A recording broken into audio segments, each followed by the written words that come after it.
السلام عليكم ورحمة الله وبركاته. الفيديو اليوم راح يكون معلومات عن أهل البيت. فاليوم معلومات عن أهل البيت.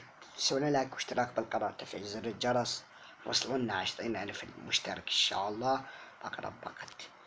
تعرفون إنه كان النبي محمد صلى الله عليه وآله وسلم يصلى عيقة كانت ماكو تربة، تخيلوا لحد الآن كان يصلى عيقة. ونزل عليه الوحي وقال له يا محمد لقد صليت معي يوم الاثنين ومعي يوم الثلاثاء. يعني هاي كان قبل من نزل عليه الوحي على النبي.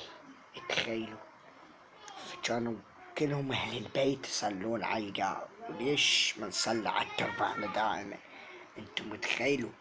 بس هذا الموقف الرسول قبل لا يموت نزل من ايد الامام علي وقال يا علي انت خليفة من بعدي. يعني قال له انت راح تكون خليفة من بعدي. قال له يا علي انت والي من والاه. يا علي انت واليه ومولاه.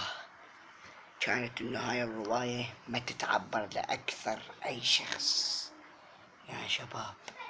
من بعدها توفى الرسول وتارك أعظم مثل بالتاريخ.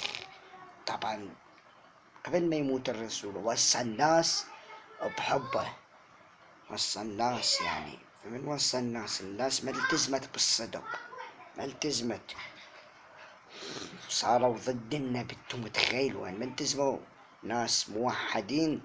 يعني قبل تغير الدين الإسلامي. انتم بس تخيلوا ما التزمت بالصدق بعد موت الرسول. انتم متخيلوا؟ ان شاء الله يعجبكم هذا الفيديو، سووا لايك واشتراك بالقناة. بالختام كان معكم اخوكم ياسر ربيع. سبحانك اللهم وبحمدك استغفرك واتوب اليك.